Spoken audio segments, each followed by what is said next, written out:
Eleanor Ellie Ainsworth, a promising young antiques appraiser, felt a thrill mixed with trepidation as she accepted the Blackwood Manor assignment.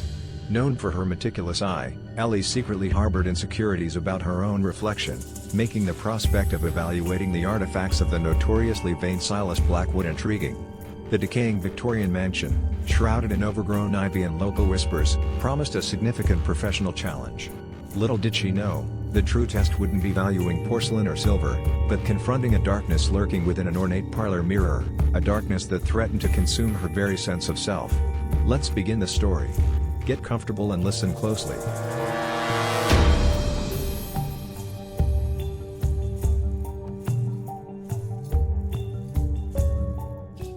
The commission had landed on Eleanor Ainsworth's desk like a gilded invitation to another era, the appraisal of the complete contents of Blackwood Manor.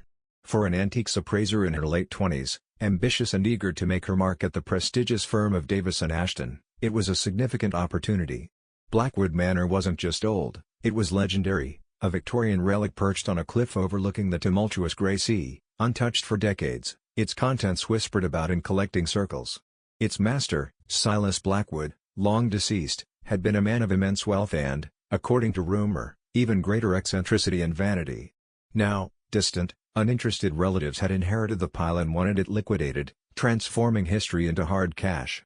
Ellie, known for her sharp eye and meticulous research, felt a familiar surge of professional excitement tempered by a less familiar flicker of unease.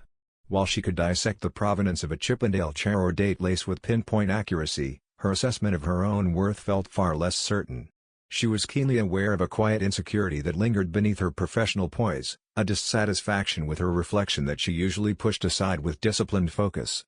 Perhaps, she mused, delving into the world of a man obsessed with beauty and appearances would be instructive. The drive to the estate took her miles out from the nearest town, along winding coastal roads where the sky seemed perpetually overcast. The final approach was up a neglected gravel path, swallowed on either side by ancient, gnarled trees that clawed at the sky. And then, the manor emerged from the mist like a Gothic phantom. Blackwood Manor was imposing, undeniably. Built of dark stone, its multiple gables and turrets pierced the grey heavens like skeletal fingers. Time and neglect had etched themselves onto its facade. Ivy, thick as a man's arm, strangled the stonework, its tendrils probing into cracks and crevices. Windows, like vacant eyes, stared out, many boarded up, others grimy with the accumulated filth of years. The gardens, once undoubtedly magnificent, were now a riot of overgrown rose bushes tangled with thorny weeds, statues half submerged in a sea of green. The air hung heavy, thick with the scent of damp earth, decaying leaves, and the salty tang of the nearby sea, carrying an almost palpable silence, broken only by the mournful cry of a distant gull. It wasn't just neglected, it felt expectant. Waiting. Ellie parked her sensible sedan near a crumbling stone portico, the crunch of gravel unnaturally loud in the stillness. Stepping out, she pulled her coat tighter, a chill settling over her that had little to do with the coastal breeze. The sheer scale of the place was overwhelming, radiating an aura of faded grandeur mingled with profound loneliness. It felt less like a house and more like a mausoleum, guarding the secrets of its long-dead master. A stooped, elderly caretaker, Mr. Abernathy, introduced by the solicitor's office via email, met her at the massive oak front door. He possessed keys that looked as ancient as the locks they turned, grating loudly in protest. He spoke little, his face a roadmap of wrinkles, his eyes holding a weary resignation, as if he'd long ago made peace with the manor's oppressive spirit. "She's a big un," he rasped, his voice dusty from disuse, gesturing vaguely inwards. "Most of it's been closed off for years. Dust thicker and wool blankets." The solicitor said you'd be starting in the main parlor. Mr. Blackwood's pride and joy, that room was. He led her through a cavernous, echoing entrance hall. Dust motes stanced in the thin shafts of light piercing the grime-coated transom window above the door. Furniture huddled under ghostly white sheets, their shapes hinting at bygone elegance. The air inside was even heavier than outside, stale and cloying, thick with the scent of old wood, dry rot, and something else. Something indefinably melancholic. Ellie's footsteps echoed unnervingly on the marble floor. She tried to maintain her professional detachment, noting the quality of the parquet flooring beneath the dust, the intricate carving on the newel post of the grand staircase that swept upwards into shadow. But the house itself seemed to resist objective assessment. It pressed in on her, its silence not empty but watchful. She couldn't shake the feeling of being observed, not by Abernathy, whose presence was quiet and unobtrusive, but by the house itself, by the weight of its history, its memories, its long-held secrets. The sheer presence of the place was starting to fray the edges of her composure. The ambition that had propelled her here felt suddenly overshadowed by a growing sense of intrusion, as if she were disturbing a long slumber. Blackwood Manor wasn't just a collection of antiques, it was a vessel, heavy with the past, and its atmosphere was beginning to seep into her bones. The task ahead seemed immense, not just in scope, but in the psychological weight the building itself imposed. She took a deep breath, squared her shoulders, and followed Abernathy towards the heart of the decaying giant, the Victorian Parlor. Mr. Abernathy pushed open a pair of tall, heavy mahogany doors, revealing the Victorian Parlor. Stepping inside was like stepping back a century, into a space preserved with an almost fanatical devotion.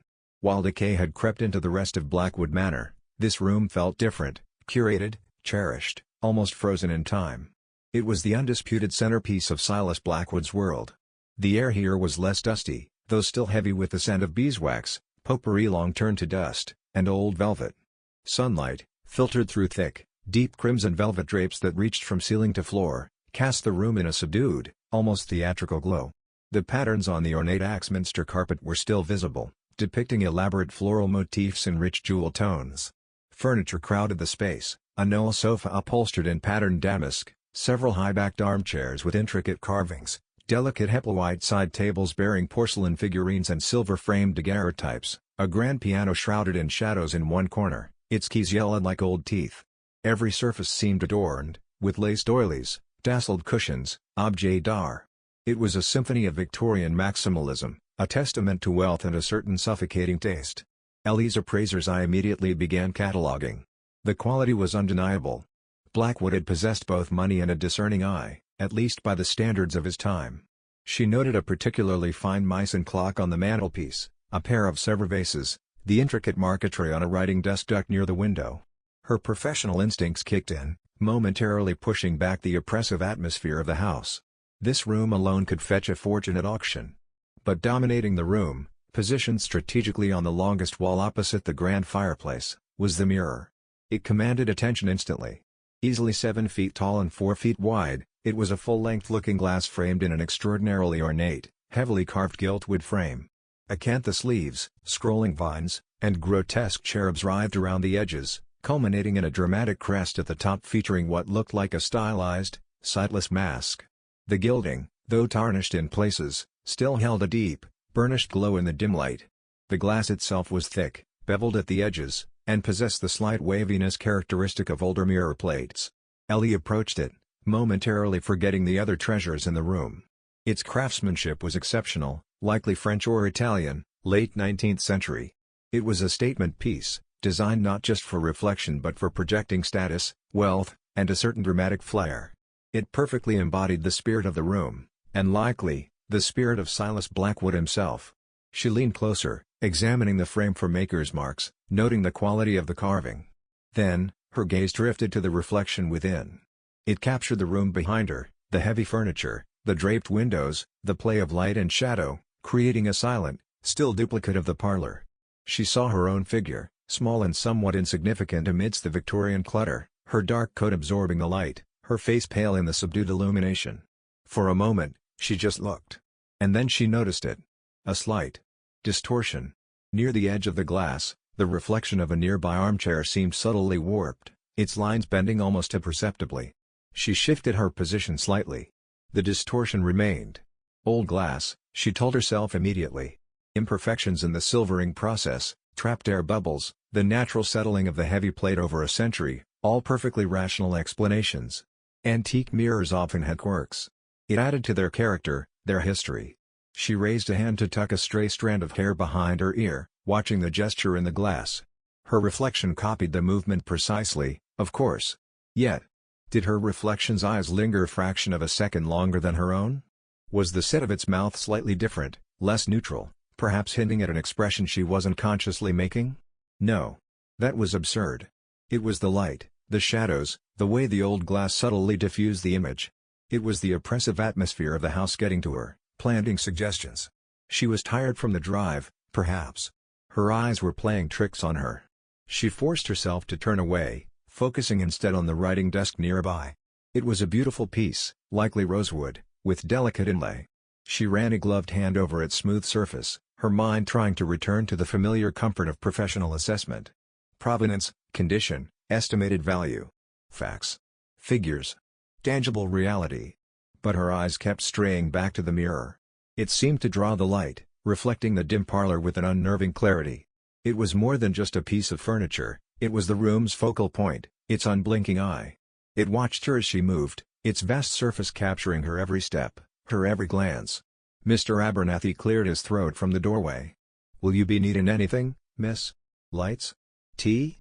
"No, thank you, Mr. Abernathy," Ellie replied, trying to sound brisk and professional. "I'll just start making some preliminary notes here." "Right you are," he mumbled, retreating back into the gloom of the hallway, leaving Ellie alone in the opulent, silent parlor with the weight of Silas Blackwood's possessions and the unwavering gaze of the magnificent, unsettling mirror.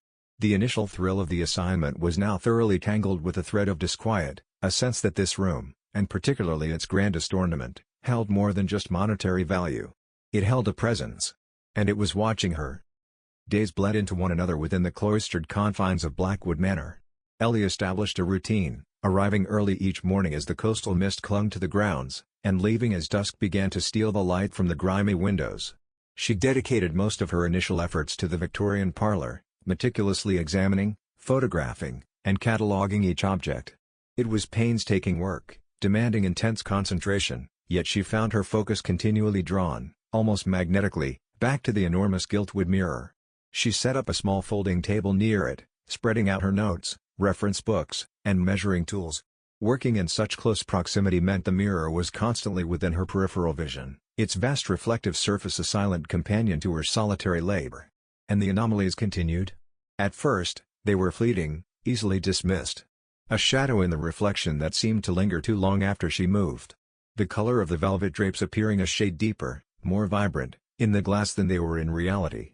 The glint off a silver picture frame seeming unnaturally sharp. "Eye fatigue," she told herself firmly. The dim, inconsistent lighting in the parlor, reliant on the weak sunlight filtering through the heavy drapes and the occasional floor lamp she brought in, was undoubtedly straining her vision. The subtle waviness of the antique glass naturally created minor distortions. But the occurrences became more frequent, more specific, harder to rationalize away. One afternoon, while examining a porcelain figurine, she glanced up and caught her reflection. For a distinct, jarring second, her own expression in the mirror was not the neutral, focused look she knew she wore, but one of faint, almost condescending amusement. It vanished as soon as she met her own eyes, leaving her staring at her familiar, slightly tired face. Her heart gave an uncomfortable lurch. Had she imagined it? Was the stress of the isolation, the sheer weight of the oppressive house, starting to manifest as hallucinations? Another time, she was measuring the dimensions of the knoll sofa, her back partially to the mirror. When she turned back towards her table, the reflection showed her turning a fraction of a second later than she actually had, a subtle, disorienting lag that made her feel momentarily dizzy, as if reality and its reflection were slightly out of sync.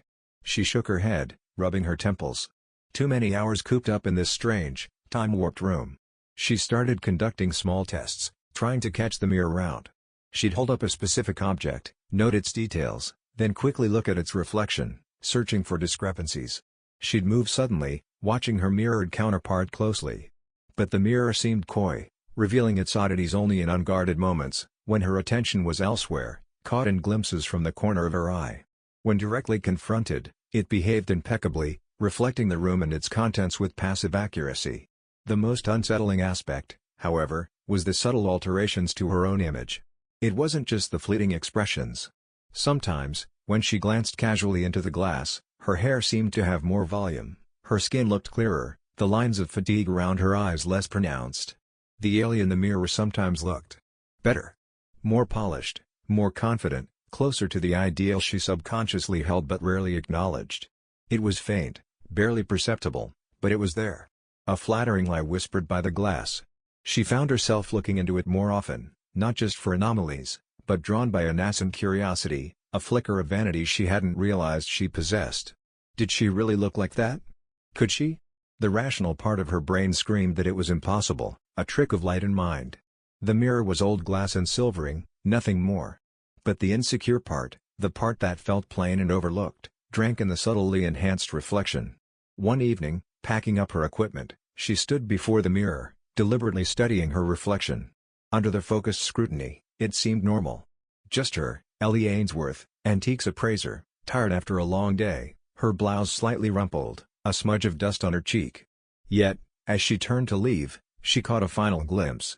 And in that fleeting instant, the reflection seemed to smile, a slow, knowing curve of the lips that she herself was not making. A shiver traced its way down her spine, cold and sharp.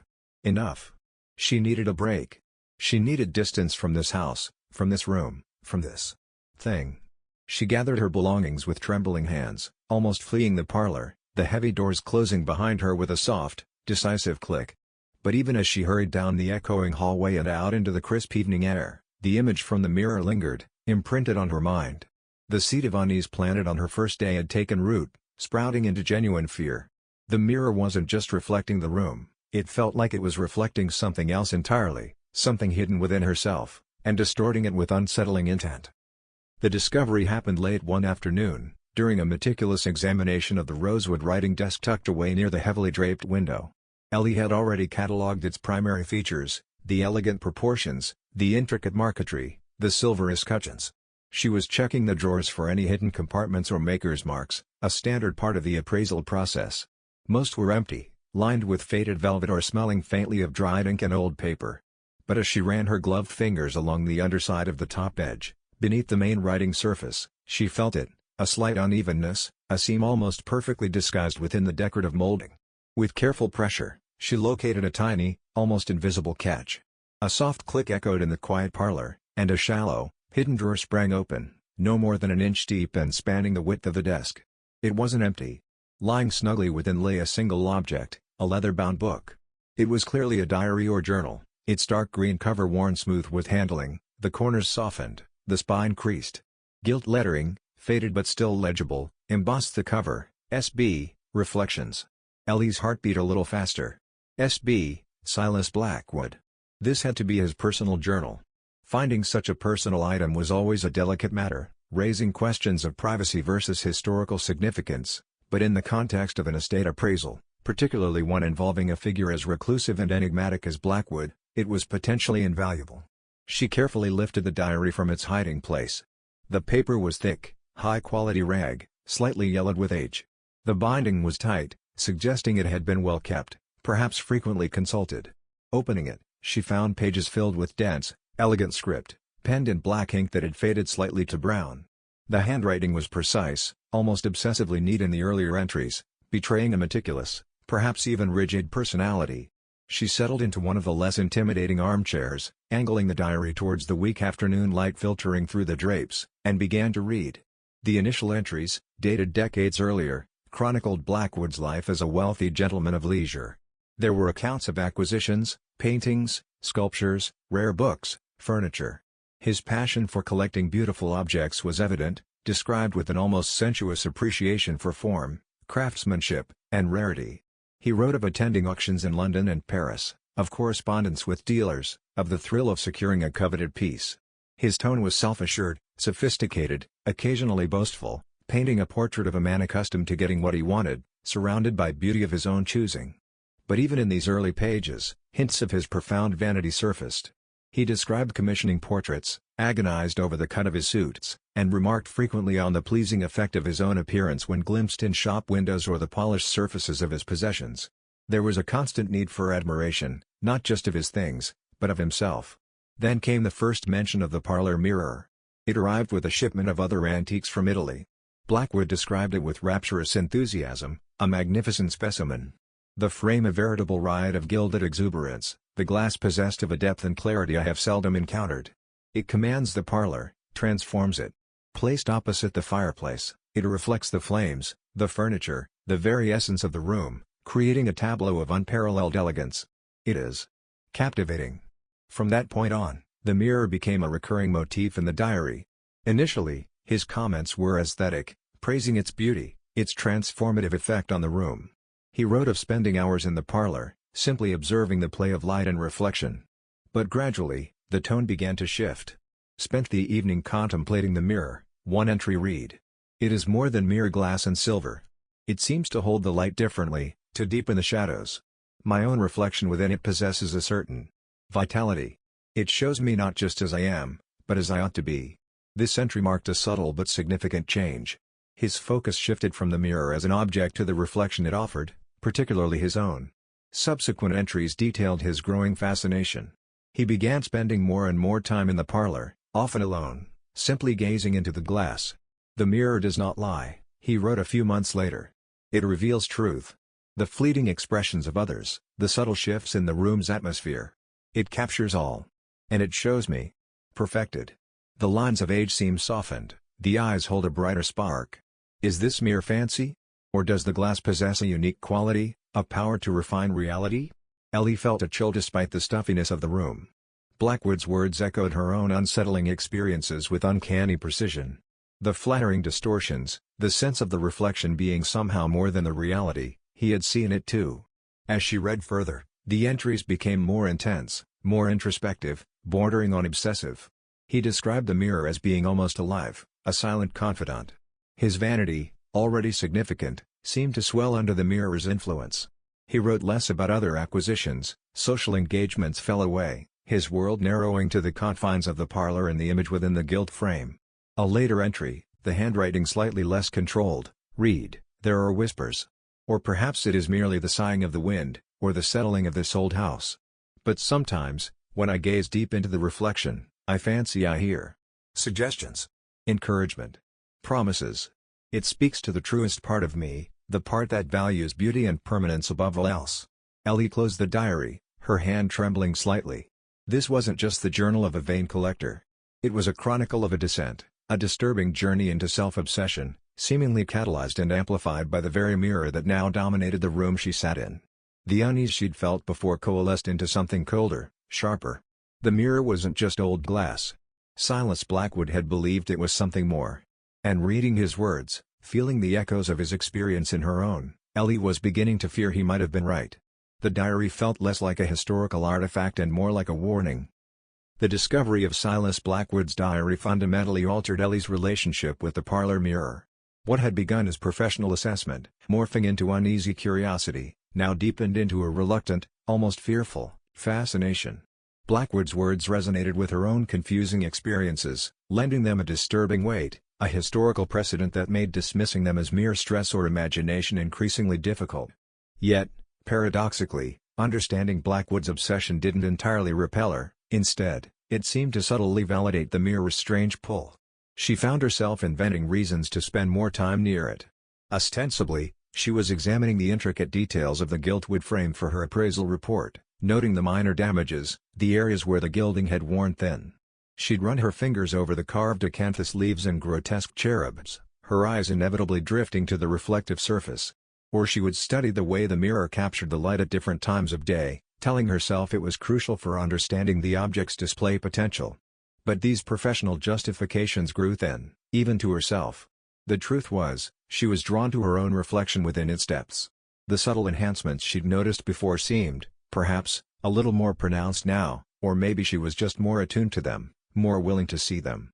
When she caught a glimpse of herself, arranging notes on her table, pacing the room while thinking, pausing for a moment's rest, the Ellie in the mirror often seemed subtly improved. Her usually unremarkable brown hair seemed to catch the light with a richer, glossier sheen. The shadows of fatigue that often lingered beneath her eyes seemed fainter, replaced by a brighter, more alert gaze. Even her posture in the reflection appeared subtly straighter, more poised. The effect was insidious because it wasn't dramatic or overtly supernatural, it was like looking at herself on a particularly good day, airbrushed by a flattering lens. It played directly into the insecurities she usually kept carefully buried beneath layers of professional competence. The quiet dissatisfaction with her appearance, the feeling of being ordinary, the faint envy she sometimes felt towards more effortlessly glamorous women, the mirror seemed to sense these vulnerabilities. It didn't mock them, it offered a silent, shimmering antidote. It showed her a version of herself that aligned more closely with unspoken desires for beauty, for admiration, for the kind of easy confidence she felt she lacked. She started lingering before the mirror after finishing a task, catching her own eye, tilting her head slightly, assessing the effect. Was that really how her jawline looked? Had her cheekbones always been quite so defined? She knew, rationally, that it was an illusion. An old, potentially distorting mirror, combined with wishful thinking and the suggestive power of Blackwood's diary.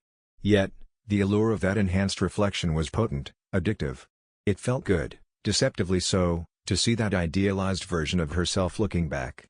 It was a compulsive act, this gazing. She would lose track of time, standing before the vast expanse of glass, caught in a silent dialogue with the subtly perfected image. The rest of the room, filled with its own valuable antiques demanding her attention, seemed to fade into the periphery. The mirror became the sun around which her attention orbited. One afternoon, while studying her reflection, she noticed the way the light caught the simple silver locket she always wore. In the mirror, it seemed to gleam more brightly, the engraving appearing sharper, more defined. On impulse, she reached up and touched the real locket at her throat. It felt ordinary, familiar. But the reflected locket held a captivating brilliance. The mirror wasn't just enhancing her, it was enhancing her possessions, bathing everything within its frame in a subtle, alluring glamour. This realization didn't entirely break the spell, rather, it deepened the mystery. What was this object? How did it create these effects? Was it purely psychological, a feedback loop of vanity and suggestion? Or was Blackwood right? Did it possess some strange power to refine reality, or at least, the perception of it? The professional appraiser in her was still battling the increasingly mesmerized woman. She tried to focus on the mirror's flaws, the slight waviness, a dark spot near the bottom edge where the silvering was perhaps degrading, the tarnish on the gilt frame. She tried to anchor herself in the objective facts. But the seductive power of the perfected reflection was growing stronger, whispering promises of beauty and approval directly to her deepest insecurities. She was spending less time cataloging objects and more time cataloging the subtle, flattering changes in the woman staring back at her from the depths of the antique glass. The mirror's allure was becoming a quiet, consuming obsession, mirroring the very path Silas Blackwood had trod decades before. The growing unease and the seductive pull of the mirror became too much for Ellie to bear alone. The rational part of her mind, increasingly besieged but not yet surrendered, screamed for an outside perspective, a dose of objective reality to counteract the strange atmosphere of Blackwood Manor and the compelling illusions of the parlor mirror. She needed to talk to someone grounded, someone scientific. She needed Dr. Thomas Ashton. Thomas Ashton was the Ashton in Davis and Ashton, the senior partner at the firm, and Ellie's mentor. He was a man in his late 50s, impeccably dressed, with a keen intellect and a manner that was both authoritative and kindly. His background wasn't just in antiques, he held a doctorate in material science, bringing a rigorous, analytical approach to the appraisal business. He was the voice of reason, the man who could explain the chemical composition of 18th-century pigments or the physics behind crazing in porcelain glaze. Supernatural explanations held no currency with him. Ellie called him one evening after leaving the oppressive silence of the manor, the strange images from the mirror still swirling in her mind. She hesitated before dialing, rehearsing how she would phrase her concerns without sounding completely unhinged. "Thomas? It's Ellie Ainsworth. Ellie. How goes the Herculean task at Blackwood Manor?" Ashton's voice was warm, businesslike. "Finding any treasures amongst the gloom?" "Treasures, yes, definitely," Ellie began, trying to keep her tone light. "The parlor collection is exceptional. But, Thomas, there's something else. Something odd." She explained, carefully at first, about the parlor mirror. She described its craftsmanship, its dominance in the room. Then, falteringly, she mentioned the anomalies, the subtle distortions, the fleeting changes in her reflection, the flattering effect it seemed to have. She recounted finding Silas Blackwood's diary and shared some of the more disturbing excerpts about his obsession with the mirror, his belief in its strange properties. There was a pause on the other end of the line. Ellie could almost picture Ashton leaning back in his leather office chair, steepling his fingers, his brow furrowed in concentration. "An ornate Victorian mirror in a gloomy, isolated mansion," Ashton said finally, his tone measured. "And the diary of a known eccentric obsessed with his own appearance. Ellie, are you quite sure you're not letting the atmosphere of the place influence your perception?" "I thought that at first," Ellie admitted, twisting the phone cord nervously. "Eye fatigue, poor lighting, stress. I know all the rational explanations. But Thomas, it's persistent. And the diary. It describes almost exactly what I feel I'm experiencing." "Suggestion, Ellie," Ashton countered gently but firmly. "Highly potent suggestion. You read the diary of a man driven mad by vanity, who fixated on this mirror. Now, working in isolation in that same environment, under pressure, your own mind is susceptible to seeing patterns, to projecting his obsessions onto your own experience. Antique mirrors, especially large, Old ones often have imperfections in the glass and silvering that can create slight distortions. Combine that with variable lighting and a primed imagination. But the flattering effect? Ellie pressed, feeling a flush of defensiveness. It seems to enhance my reflection. Doesn't it? Ashton asked pointedly. Or is it that you wanted to? Ellie, you're a young woman in a demanding profession. We all have insecurities. Perhaps this mirror, combined with Blackwood's narrative, is tapping into something subconscious within you? A desire for validation, perhaps? The mind is incredibly adept at creating illusions to satisfy unmet needs. His words were logical, reasonable. They were exactly what the skeptical part of her own brain had been telling her. Yet, they felt insufficient. They didn't capture the visceral reality of the experience, the chilling certainty she felt in those fleeting moments when the reflection seemed other than her own.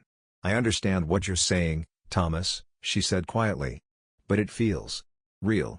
Feelings can be deceptive, especially under strain, Ashton replied, his voice softening slightly with concern. Look, Ellie, you've been working incredibly hard, alone, in a very intense environment. I think you need a break. Take a day or two off. Come back to the city, clear your head. Focus on the objective facts of the appraisal, the materials, the craftsmanship, the provenance. Treat the mirror as what it is, a valuable, potentially flawed, antique object. And treat the diary as what it likely is, the sad record of a man's descent into narcissism and delusion, not a supernatural guidebook. He promised to look over her preliminary notes and photos, offering his expert opinion on the mirror's likely origin and value based on concrete evidence. His skepticism was a solid wall against the encroaching strangeness, and part of Ellie clung to it gratefully. But another part felt dismissed, misunderstood. Ashton saw a stressed employee and a flawed antique. He didn't see the seductive pull, the chilling whispers of Blackwood's obsession echoing across the decades, the subtle, terrifying power gathering in the depths of the looking glass. All right, Thomas, she agreed, though the promise felt hollow. I'll try to focus on the facts. She hung up the phone feeling paradoxically both reassured and more isolated than before. Ashton's rational explanations provided a temporary anchor, but the tide of her own experience was pulling her strongly in the other direction, towards the shimmering, deceptive surface of the mirror in the Victorian parlor. The voice of reason had spoken, but the mirror's silent allure felt dangerously more compelling. Dr. Ashton's advice echoed in Ellie's mind for a day, a small island of rationality in the swirling currents of her Blackwood Manor experience. She tried to heed it. She focused diligently on other rooms, cataloging dusty furniture in gloomy bedrooms, sorting through boxes of forgotten correspondence in the library. She avoided the Victorian parlor, telling herself she needed distance, perspective. But the mirror exerted a gravitational pull she couldn't long resist. Its image was imprinted behind her eyelids, the ornate frame, the deep, reflective surface, the subtly perfected version of herself it offered. The memory of Silas Blackwood's diary entries, his descent fueled by the glass, served not as a deterrent but as a morbidly fascinating map of the territory she felt herself entering. The compulsion grew, a nagging itch under her skin, a whisper in the back of her mind urging her back to that room, back to that reflection. Rationality crumbled under the weight of this irrational urge. One evening, instead of driving back to her rented cottage in the nearby village, Ellie found herself turning the car back towards the imposing silhouette of Blackwood Manor, parked under the cloak of a moonless, starless night. The decision felt less like her own and more like an inevitability, a surrender to a current too strong to fight. Letting herself in with the caretaker's spare key felt like a transgression. The house at night was a different entity altogether. The daytime gloom deepened into an impenetrable darkness, broken only by the weak beam of her flashlight. The silence was profound, amplifying the creaks and groans of the old structure, sounds that hinted at unseen movement in the shadows. Every step echoed unnervingly on the bare floors. The oppressive atmosphere she'd felt during the day intensified, thickening into a palpable sense of presence, ancient and watchful. Her destination was predetermined. She moved through the dark, echoing spaces, her flashlight beam cutting a nervous path towards the mahogany doors of the Victorian parlor. Pushing them open, she stepped inside. The parlor at night was transformed. Moonlight, weak though it was, filtered through a gap in the heavy drapes, casting long, distorted shadows across the room. The familiar shapes of the furniture seemed alien, menacing in the gloom. The air was cold, still, heavy with the scent of old velvet and something else. A faint, cloying perfume she hadn't noticed before. And the mirror. It dominated the darkness.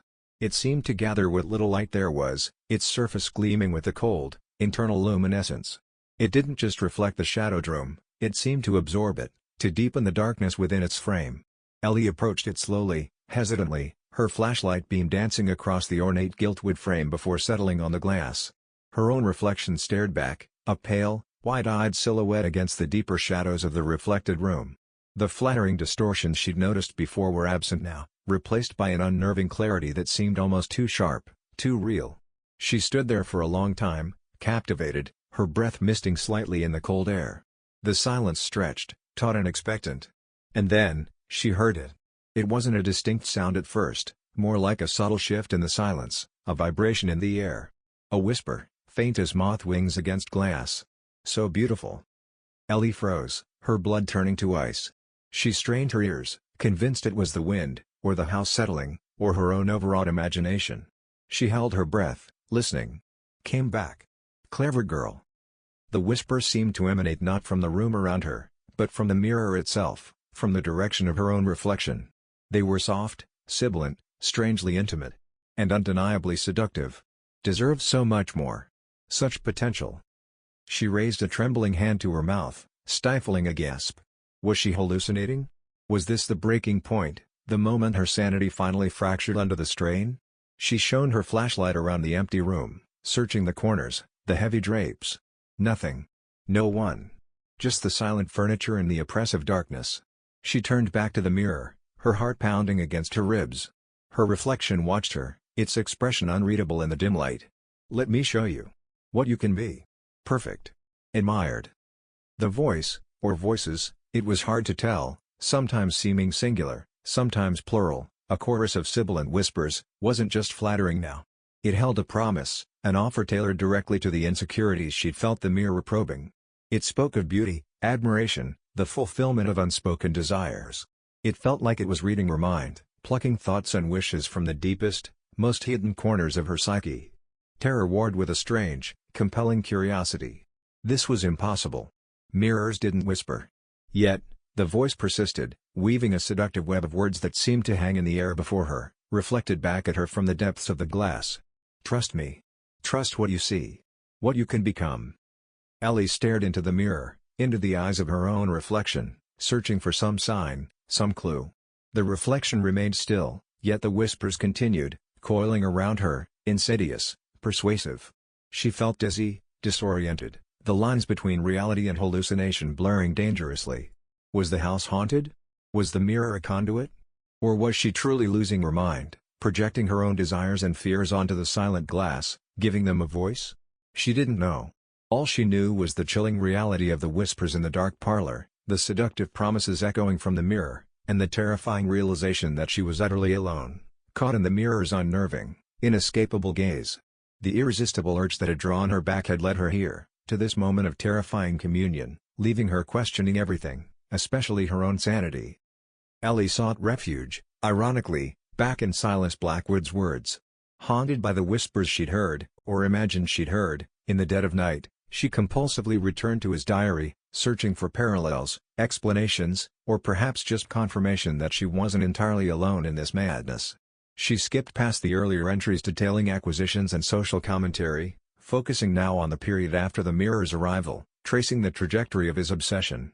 The elegant script remained, but the tone grew increasingly fervent, the neat lines sometimes betraying a tremor of urgency or agitation.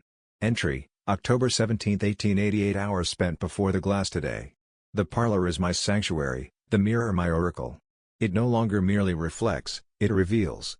I see myself not burdened by the petty concerns of the day, nor etched with the inevitable marks of time, but as ideal.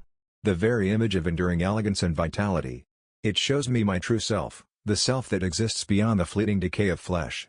Is it narcissism to appreciate such perfection? I think not. It is merely acknowledging truth when it is presented so undeniably. Entry, November 5, 1888. The mirror speaks. Not in audible words, not yet, but in impressions. Feelings. A sense of approval when I gaze upon the perfection it shows me.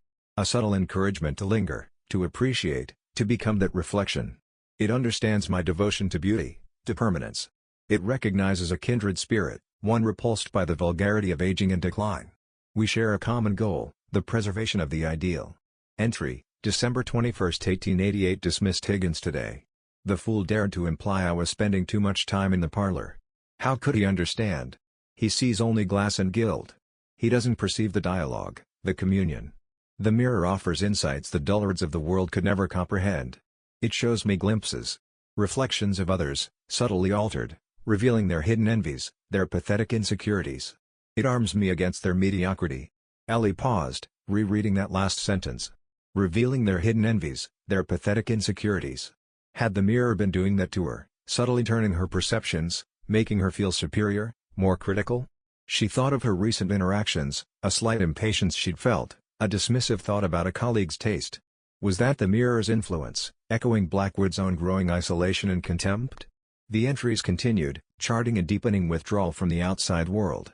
Blackwood cancelled appointments, refused visitors, his existence narrowing almost entirely to the Victorian Parlor. Entry, February 14, 1889. It whispered today. A true whisper, like silk brushing against the ear. It came from the reflection, from my own lips, yet not my own voice. It spoke of loyalty, of devotion.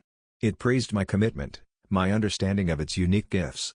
It hinted at rewards beyond mere flattering reflections. Eternal youth? Enduring beauty? It speaks of such things, tantalizingly vague, shimmering possibilities reflected in the glass. What must I give in return? It asks only for my focus, my belief, my self, perhaps? But is the self not defined by the image one projects? To merge with the perfect image. Is that not transcendence? The handwriting here was noticeably different. The elegant loops were tighter, the pressure of the pen heavier, indenting the page. The leap in logic, the equation of self with image, the contemplation of merging with a reflection, was profoundly disturbing. Entry, April 3, 1889. The others are blind. They mutter about eccentricity, madness. Let them. They cling to their fleeting, flawed realities. I am communing with perfection. The mirror shows me wonders. Sometimes, the reflection changes. Not just flattering, but different. Stronger. More powerful. A glimpse of what awaits if I remain true. It demands more of my attention now. It grows jealous if my gaze wanders. But why would I look away? Everything I desire is here, in the glass. Entry, date illegible, ink slightly smeared, possibly June 1889. The reflection. It isn't always me now. Sometimes. Something else looks out. Ancient. Knowing. Powerful. It wears my face, but its eyes. Its eyes hold centuries. It promises. It promises everything. Just a small price. Emerging. Give myself over to the beauty. Become eternal. Become. It. Why do I hesitate? Fear is weakness. Vanity is strength. The image is all. The final entries were fragmented, almost illegible, the script wild and erratic. Sentences trailed off, thoughts disconnected. There were frantic scribbles, dark shapes sketched in the margins. Fragment, undated, cold. The glass is so cold. But beautiful. Trapping. No. Perfecting. My face. Not my face. Whose face? Always watching. Last coherent entry, date unclear. It wants.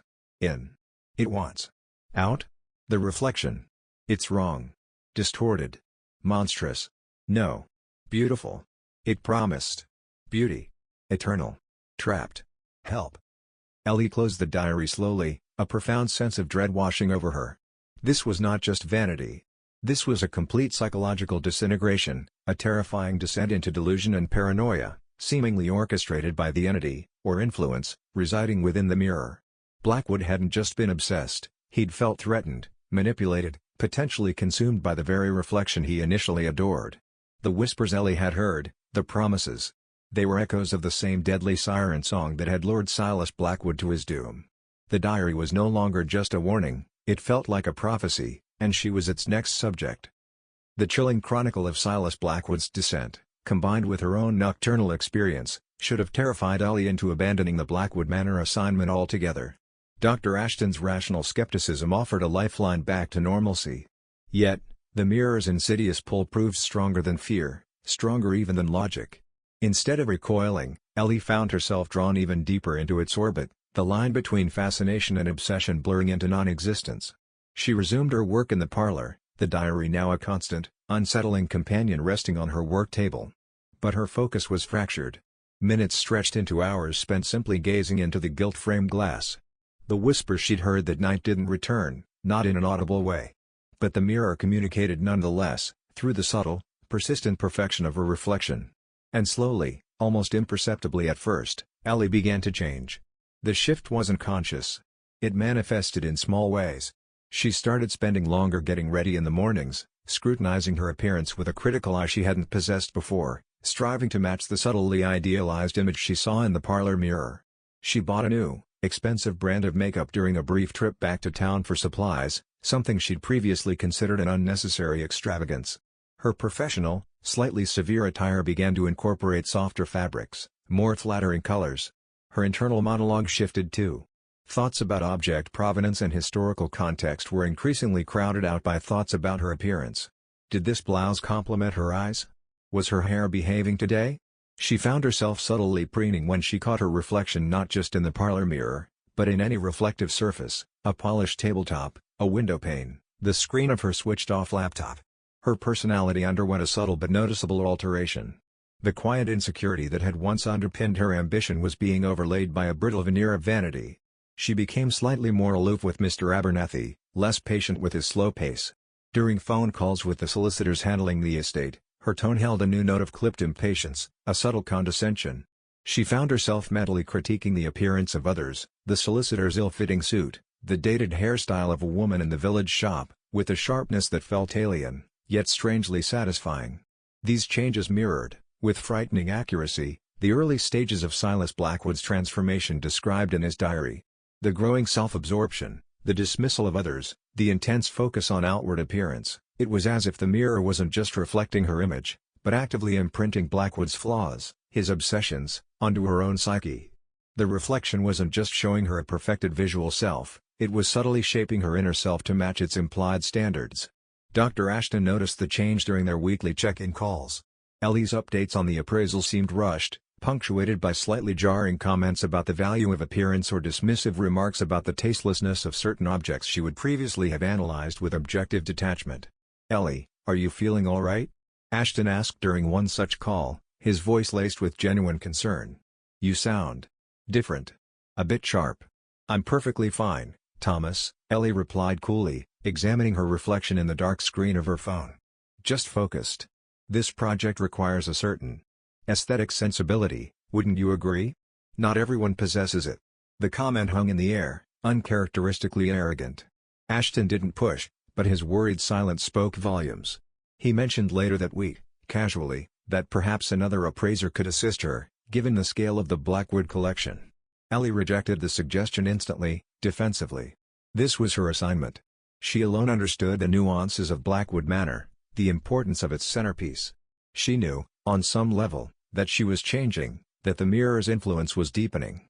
There were moments of clarity, usually late at night, away from the manor, where she felt a flicker of her old self, a wave of fear at the person she seemed to be becoming. She saw the parallels with Blackwood, felt the chilling echo of his fate. But these moments were becoming rarer, harder to hold onto. The allure of the perfected image, the seductive feeling of superiority and heightened aesthetic awareness fostered by the mirror, was becoming her dominant reality. The Ellie reflected in the glass, poised, polished, subtly disdainful, felt increasingly more real, more her, than the slightly insecure, earnest appraiser who had first walked into Blackwood Manor.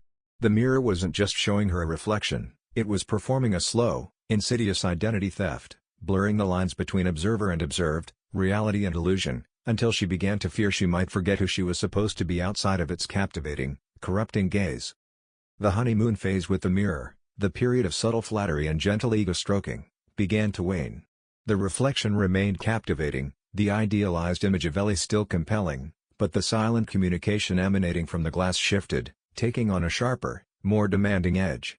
The whispers, though still not overtly audible most of the time, seemed to coalesce into insistent thoughts, urges, and revelations within Ellie's own mind, thoughts that felt both intimately hers and disturbingly alien. The mirror was no longer content with merely reflecting a perfected surface, it began to probe deeper, excavating the hidden corners of Ellie's psyche, the places where her darker desires and resentments festered. It seemed to know her ambitions, not just the professional ones she acknowledged, but the fiercely competitive, sometimes ruthless, streaks she kept carefully hidden. It knew her jealousies, the pang she felt when a colleague received praise, the resentment towards those who seemed to achieve success more effortlessly. It knew her vanities, her fears of mediocrity, her yearning for recognition and admiration that went beyond mere professional respect. Instead of simply flattering her appearance, the mirror began to validate these darker impulses. Thoughts would surface as she gazed into the glass: why shouldn't you be the lead appraiser on the upcoming gallery collaboration? Thomas Ashton holds you back with his cautiousness. You have the vision. Or, that curator from the museum, she condescended to you. Imagine her face if you acquired that Blackwood piece she covets for your own collection. Or even, Ashton worries? He's envious of your connection to this place, this power. These thoughts felt like her own, yet amplified, stripped of guilt or ethical constraint. The mirror seemed to hold up a different kind of reflection now, not of her face, but of her hidden self, her shadow side. And it didn't judge, it encouraged. It presented these ambitions and resentments not as flaws, but as sources of potential strength, tools to be wielded. The promises shifted too. It wasn't just about looking perfect anymore. The implicit offer became one of power, influence, the ability to surpass her rivals, to command attention and respect, to make her deepest, most selfish desires manifest. You could have it all, the silent whispers seemed to suggest, shimmering behind her reflected eyes. Beauty, success, admiration. The power to shape your world as you see fit. To be truly seen, truly envied. But the price, hinted at in Blackwood's frantic final entries, became clearer, though never explicitly stated. It wasn't about money or a tangible sacrifice. The mirror wanted something more fundamental, more intimate. It wanted her devotion. It demanded her focus, her belief, her willingness to prioritize the image and the desires it fostered above all else, above her professional ethics, above her friendships, above her own innate sense of right and wrong. It wanted her to fully embrace the vain, self-absorbed persona it was cultivating within her. It wanted, essentially, a piece of her soul, traded for the fulfillment of her most narcissistic dreams. Ellie found herself increasingly entertaining these dark thoughts, seduced by the vision of power and perfection the mirror offered. The ambition it ignited felt intoxicating, the resentments justified. The idea of surpassing Ashton, of proving her superiority, held a potent allure. She started to rationalize actions she would have previously condemned, considering withholding information about a minor flaw in an object to inflate its value, drafting an email to a rival collector that bordered on manipulative. The mirror acted as both catalyst and confidant. She would stand before it, wrestling with these impulses, and the reflection seemed to offer silent approval, its subtly perfected image radiating a confidence and ruthlessness she was beginning to internalize. It showed her the version of herself capable of achieving these desires, the version unburdened by conscience. The corruption was subtle but pervasive.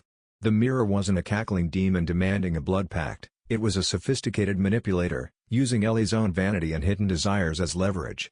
It tempted her with a distorted reflection of empowerment, making selfishness seem like strength, ruthlessness like ambition, vanity like self-worth. There were still moments, fleeting and painful, where the old Ellie surfaced, horrified by the thoughts she was having, the person she was becoming. She felt the wrongness of it, the dangerous echo of Silas Blackwood's path. But the mirror's influence was strong, its promises addictive. It offered a shortcut to the admiration and success she craved, bypassing the hard work and ethical considerations. All it asked in return was her complicity, her willingness to value the reflection above the reality, her essence exchanged for illusion.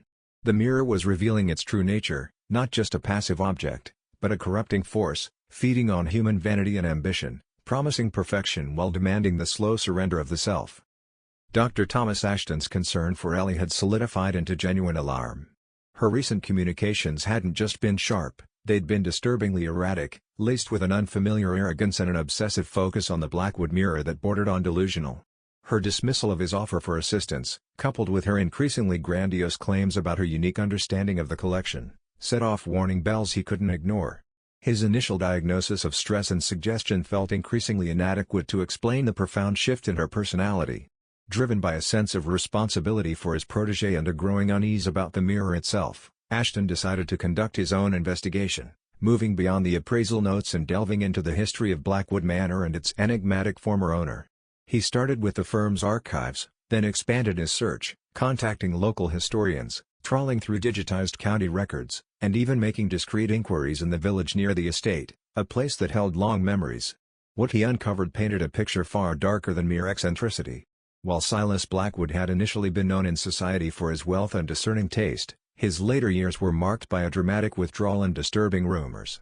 Ashton found old newspaper clippings hinting at financial disputes handled with unusual cruelty, accounts from former staff describing a demanding and increasingly paranoid employer obsessed with his privacy and his appearance.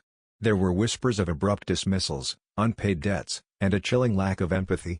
He found records documenting Blackwood's increasing isolation. Social invitations went unanswered, correspondence ceased. He became a recluse, rarely seen outside the manor grounds, his world shrinking, according to the few remaining accounts, to the confines of the house, and particularly, the Victorian Parlor. Then Ashton discovered the details surrounding Blackwood's death. The official record stated heart failure, unattributed. But Ashton unearthed a more detailed, though unofficial, account from the archived journals of the local doctor who had pronounced Blackwood dead. The doctor, now long deceased himself, had noted the peculiarities of the scene.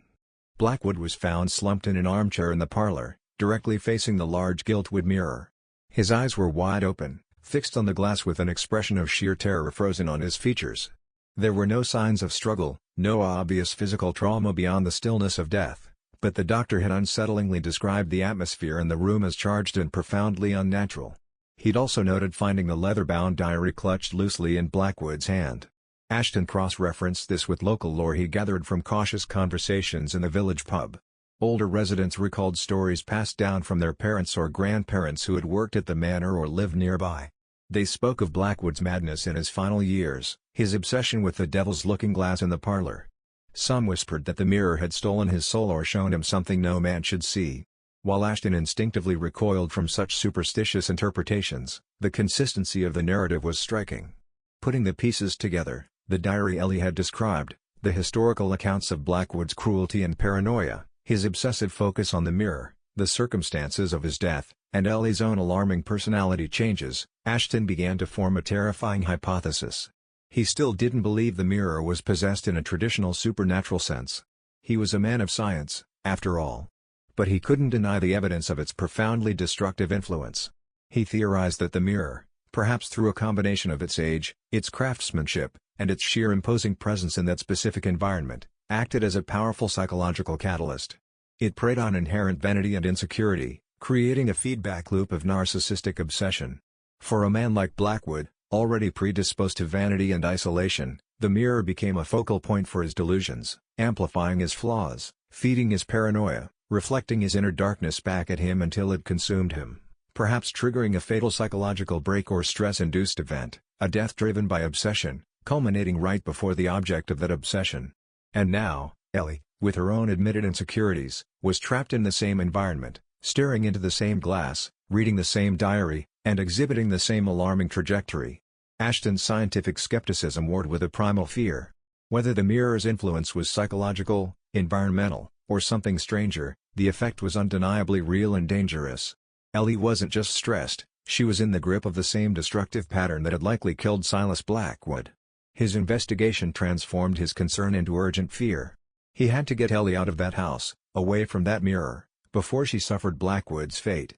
He wasn't just worried about her career anymore, he was terrified for her sanity, perhaps even her life. He gathered his notes, the copies of records, the doctor's journal entry. Armed with evidence and a grim determination, he prepared to drive out to Blackwood Manor immediately. He had to confront Ellie, to break through the mirror's insidious spell before it was too late. Ellie's world had shrunk to the dimensions of the giltwood frame. The rest of Blackwood Manor, with its dusty corridors and sheet-draped furniture, barely registered. Her appraisal work lay abandoned, notes scattered, camera unused. Her days, and increasingly her nights, for she often found herself unable to leave, sleeping fitfully on the parlor sofa, were consumed by the mirror.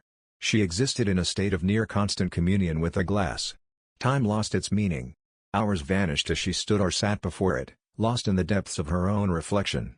The subtly perfected image it presented was no longer just flattering, it felt like her true self, the only self that mattered. The Ellie outside the glass felt increasingly faded, insubstantial, a mere preliminary sketch for the masterpiece within. The connection felt symbiotic. The mirror seemed to feed on her attention, its reflective surface growing somehow brighter, deeper, more vibrant the longer she gazed into it. And in return, it fed her vanity, her ambition, reinforcing the sense of superiority and power that had become her dominant state. The dark desires it had awakened no longer felt alien, they felt like righteous cravings, goals to be pursued ruthlessly. But the reflection was becoming less stable, less consistently perfect. The mirror's control seemed absolute, yet moments of terrifying instability began to rupture the illusion. Sometimes, for a split second, the idealized image would flicker, replaced by something grotesque. A momentary flash of decaying flesh stretched out over her cheekbones. Eyes that turned black and hollow.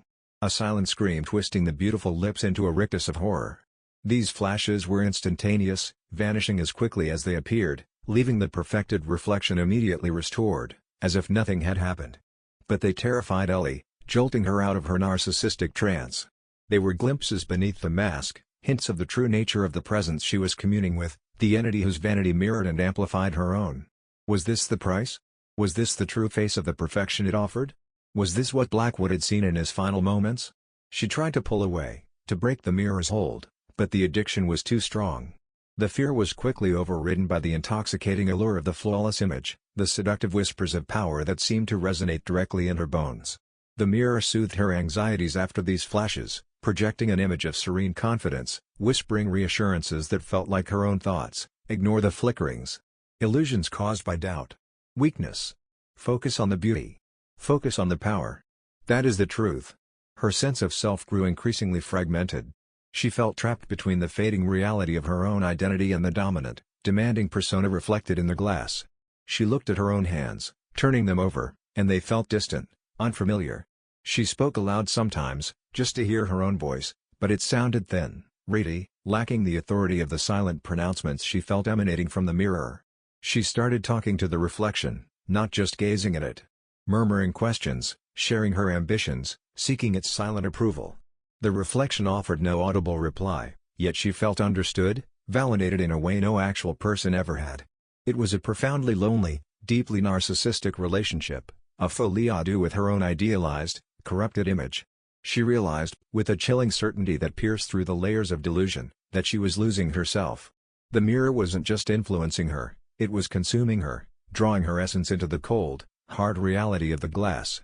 The flashes of grotesquerie weren't random. They were warnings, glimpses of the fate that awaited her if she fully surrendered, absorption into the monstrous vanity that lurked behind the beautiful facade.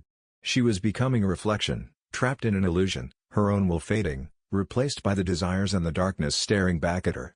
The fear was real, sharp, but the trap was expertly laid, baited with her own deepest insecurities and desires, and she didn't know if she had the strength left to escape. The reflection held her captive, and the glass felt increasingly like the bars of a cage. The heavy oak doors of the Victorian parlor burst open, shattering the room's oppressive stillness. Dr. Thomas Ashton stood framed in the doorway, his face grim, his usual calm demeanor replaced by palpable urgency and fear. He scanned the room, his eyes quickly finding Ellie. She was standing before the great mirror, bathed in the weak afternoon light filtering through the drapes, her posture unnaturally rigid, her gaze fixed on her own reflection. She didn't turn immediately, seemingly lost in the world within the glass. Her appearance startled Ashton. She looked simultaneously immaculate and profoundly unwell.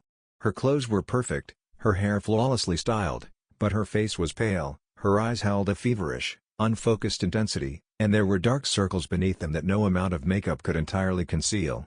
"Ellie." Ashton's voice was sharp, cutting through the silence. Ellie flinched, turning slowly, reluctantly, away from the mirror. Her eyes focused on Ashton, but her expression was distant, almost annoyed, as if he were an unwelcome interruption to an important conversation. "Thomas," she said, her voice cool, lacking its usual warmth. "What are you doing here? I didn't expect you." "I came because I'm worried, Ellie." "Deeply worried," Ashton said, stepping further into the room, his gaze flicking nervously towards the mirror, then back to her. He held up a file folder. "I've been doing some research. Into Silas Blackwood. Into this house. Into that." He gestured towards the mirror with undisguised revulsion. Ellie's eyes narrowed. A flicker of defensiveness crossed her features. "Research? What are you talking about? I have everything under control here. The appraisal is progressing." "This isn't about the appraisal," Ashton insisted, his voice rising slightly. "This is about what this place, what that mirror, is doing to you. Look at yourself, Ellie. Listen to yourself. You're not acting like you. You're obsessed."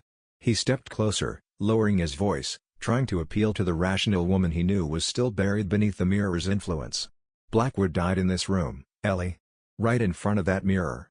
The records, The local stories, his own diary, they all point to the same thing. He was driven mad by it, consumed by vanity and paranoia, likely amplified by that object.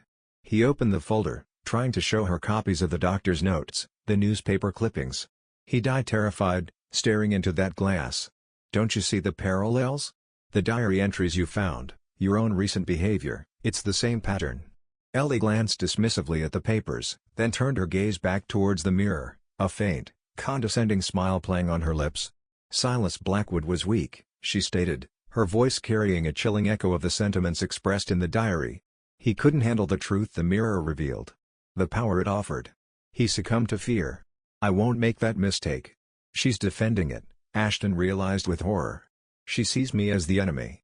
As if on cue, a sibilant whisper seemed to coil through the air, almost too faint to be heard, yet undeniably present. He's jealous. Wants to take it from you. Don't listen. Ellie's eyes locked onto Ashton's, her expression hardening. You don't understand, Thomas. You can. You're grounded, practical. You don't appreciate beauty, power, the potential for perfection. This mirror. It shows me what I can be. What I am becoming. You're just trying to hold me back, to keep me mediocre. Mediocre? Ashton stared at her, aghast. Ellie, this isn't perfection, it's corruption. It's feeding on your insecurities, twisting your ambition into something ugly. Blackwood thought it offered perfection too, and it destroyed him. He took another step towards her, his hands outstretched in a pleading gesture. Please, Ellie. Come away from it. Let's leave this house, right now. We can get help. Ellie recoiled as if physically struck, turning fully back towards the mirror, presenting her back to Ashton. Leave? She whispered, her voice now trembling slightly, not with fear, but with a kind of possessive fervor. I can't leave. It needs me. I need it. He wants to steal your beauty. Your power. Punish him. The whispers grew slightly louder, more insistent, weaving through Ellie's thoughts, fueling her paranoia. Ellie, listen to me. Ashton's voice was desperate now. He saw her slipping away, retreating into the mirror's world. It's an illusion. A dangerous, destructive illusion. He lunged forward, not towards Ellie, but towards the mirror itself, intending perhaps to cover it, to break the visual connection. Ellie whirled around, her eyes blazing with a terrifying fury that wasn't entirely her own. Get away from it! She shrieked, shoving him back with surprising strength. The confrontation hung in the air, thick with tension. Ashton, shaken but resolute, faced Ellie, who stood protectively before the mirror, her reflection staring back from the glass with a look of cold triumph. The psychological battleground was drawn. Ashton was fighting for Ellie's soul, while the mirror, using Ellie as its shield, fought to maintain its deadly grip, its silent whispers urging her deeper into darkness, turning friend into foe. The standoff crackled with tension. Ellie, positioned defensively before the mirror, regarded Ashton with suspicion and hostility, her reflection seemingly mirroring the coldness in her eyes. Ashton, desperate, searched for a way to pierce the veil of the mirror's influence. Showing her evidence hadn't worked, rational argument had failed. The entity in the mirror held her fast through vanity and fear. Ellie, Ashton said, his voice softer now, tinged with sadness rather than accusation. I know you're in there. The real Ellie. The meticulous, dedicated, fundamentally good person I hired, the friend I care about. This isn't you. He didn't advance further, keeping a careful distance. Remember when you first started at the firm?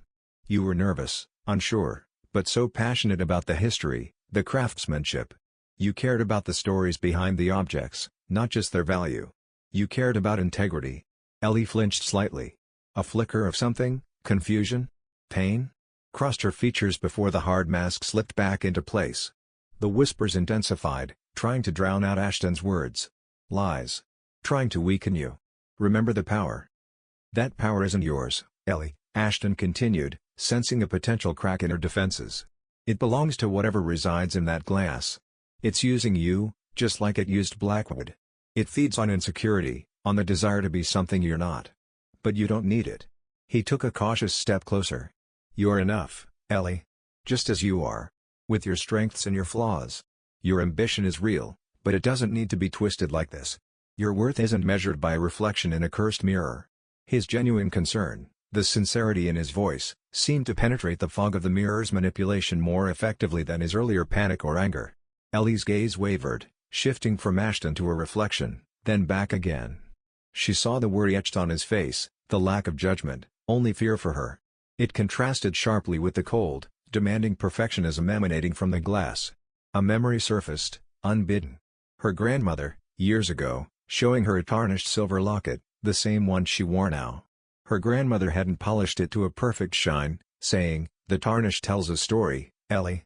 Perfection is cold. It's the imperfections, the history, that give things character. That give us character." That simple memory, a moment of authentic connection and wisdom, struck a dissonant chord against the mirror's relentless pursuit of flawless illusion. Imperfection. Character. Worth beyond surface appearance.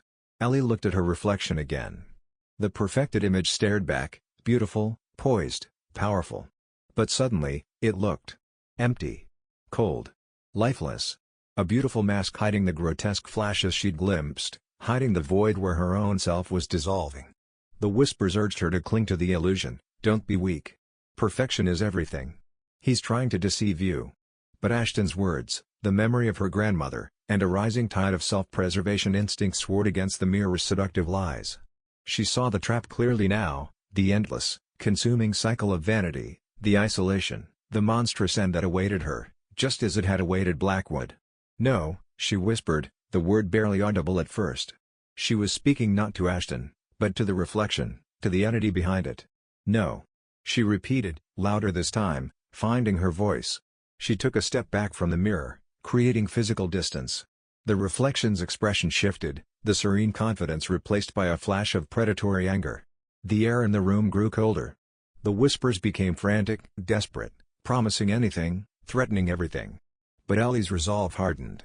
She saw the mirror for what it was, a parasite, a liar, a thief of identity. Her gaze fell on a heavy brass candlestick sitting on a nearby side table, part of the parlor's inventory. Acting on pure, visceral instinct, fueled by terror and a desperate need to reclaim herself, she seized it. Its weight felt solid, real, grounding her in the physical world, away from the mirror's shimmering illusions.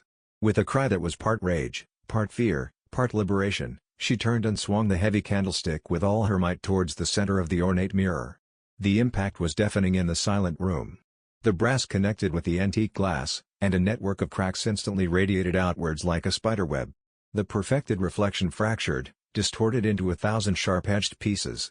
A sound like a drawn-out, shattering scream seemed to emanate from the glass itself, echoing through the parlor as the mirror plate crazed and splintered, though it didn't completely shatter or fall from the frame. The oppressive atmosphere in the room lifted instantly, like a pressure valve releasing. The intrusive whispers ceased. Ellie stood panting, the candlestick still clutched in her hand, staring at the ruined surface of the mirror. It no longer showed a coherent reflection, only a fractured, broken mosaic of the room, of herself. The spell was broken. Silence descended upon the Victorian parlor, thick and heavy, but profoundly different from the watchful, oppressive silence that had reigned before. The air felt cleaner, lighter. Ellie stood trembling, the brass candlestick feeling unnaturally heavy in her grip. She stared at the fractured surface of the great mirror, its once perfect reflection now a chaotic jumble of sharp angles and distorted shapes. The intricate gilt frame remained intact, but the glass itself was ruined, its power seemingly shattered along with its surface. Dr. Ashton cautiously approached her, his face etched with relief and lingering concern. "Ellie? Are you all right?" Ellie slowly lowered the candlestick, her breathing ragged. She felt utterly drained, hollowed out, as if she'd just survived a violent fever. But beneath the exhaustion, clarity was returning, cold and sharp. The narcissistic haze, the borrowed confidence, the dark impulses, they had receded, leaving behind the raw, uncomfortable reality of her own self, flaws and all. She felt shaken, ashamed of the person she had become under the mirror's influence, but undeniably free. I think so," she managed, her voice raspy. She looked away from the broken mirror, unable to bear even its fractured gaze, and met Ashton's eyes. "Thank you, Thomas. You pulled me back." There were no further investigations into Blackwood Manor's contents by Ellie. By mutual agreement with Ashton and the solicitors, the assignment was quietly transferred to another appraiser from the firm. Ellie took an extended leave of absence, needing time and distance to process the ordeal, to disentangle her own identity from the seductive illusions woven by the mirror. The fate of the mirror itself remained somewhat ambiguous.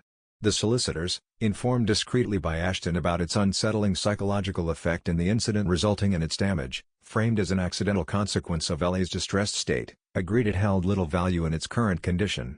It was eventually removed from the parlor, destined perhaps for disposal or relegated to the deepest, darkest corner of a storage facility, its sinister potential hopefully rendered inert by the physical damage and the breaking of its psychological hold. Whether the presence within was truly vanquished, or merely dormant, waiting for another vulnerable soul, another reflective surface, remained an unsettling question. Ellie returned to her life slowly, cautiously. The experience had left indelible scars.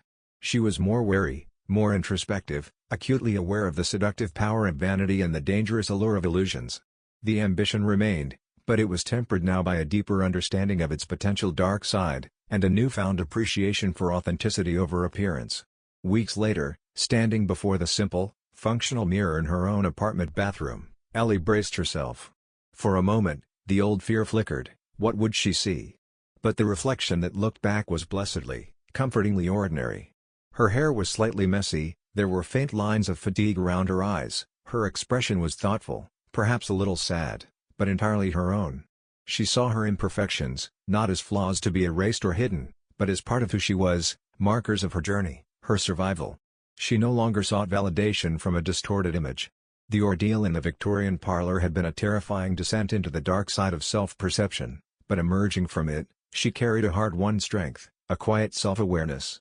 She had confronted her own vanity, her hidden desires, and the monstrous entity that preyed upon them, and she had, somehow, found her way back. The reflection in the ordinary mirror wasn't perfect, but it was real. And for Ellie Ainsworth, that was finally enough. The weight of Blackwood Manor was lifted, leaving behind not emptiness, but the quiet resilience of a self-reclaimed. Enjoyed this story? Don't forget to like, share, and subscribe for more. We'd love to hear your thoughts in the comments below.